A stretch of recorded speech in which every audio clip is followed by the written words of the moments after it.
And our next open mic reader is one of our regular favorite people from Stratford, David Stones. Welcome, David, please.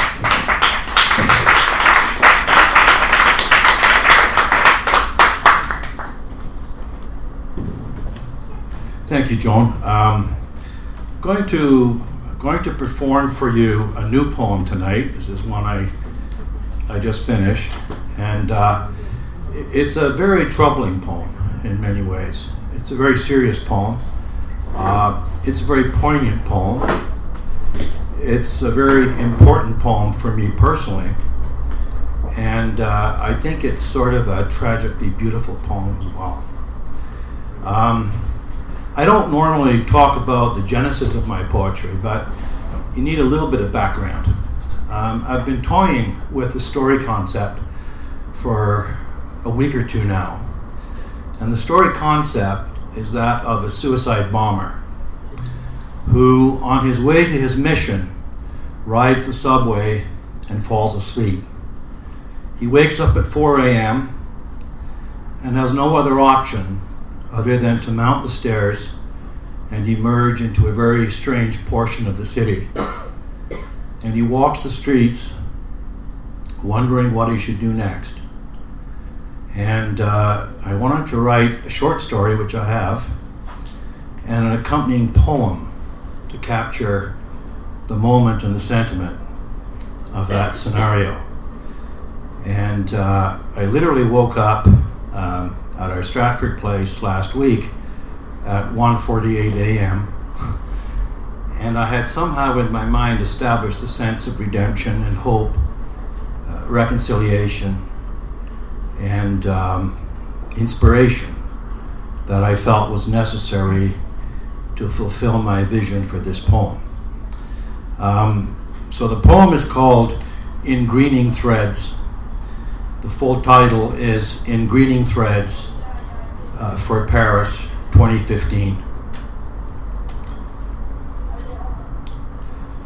Last night I did a stupid thing, dozing off on the subway in my new suicide vest, with my shoes untied and my veins on high, to where the line ends and everyone gets off and life just goes on and on and on.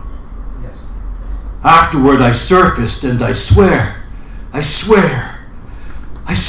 had no face, no purpose there at all, with my features gone and my eyes on hold and smoldering as I emerged, a blood-soaked colt, forced tottering into the new and blinking dawn, in a part of the city where I had never been and will never go again. And I wandered there, among the shops and brightening windows of those foreign streets, until it began to snow, and my steps, like the patient waiting eyes of the seal before the club's sure fist, shone huge and wet and black on the whitened canvas, frayed, deliberate, dying before the rising sun. Oh, how I have loved, have embraced, have in my arms held the new life, beating faint and lovely against my breast, just as I have held the old, smoothed with fondness the wise heads bending in their charted path toward the grave. And I will love again, I think, as I have been held, so will I once more hold. Will I lie within your holy folds and trace the soft blue rivers of your sleeping veins, while in my ears you plant your hymns and call me beautiful. My thoughts were these, gathered there where the snow fell without a sound. And beneath my coat, the vest that breathed my death was hot and rasped in prickly tongues against my flesh. I inhaled, and once again I let the good prayers in to soften the burning edges.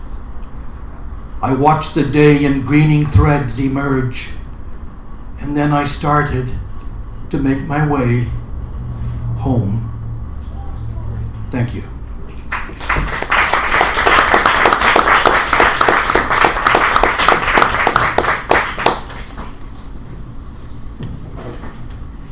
not sure what to say about that one, David. Thank you.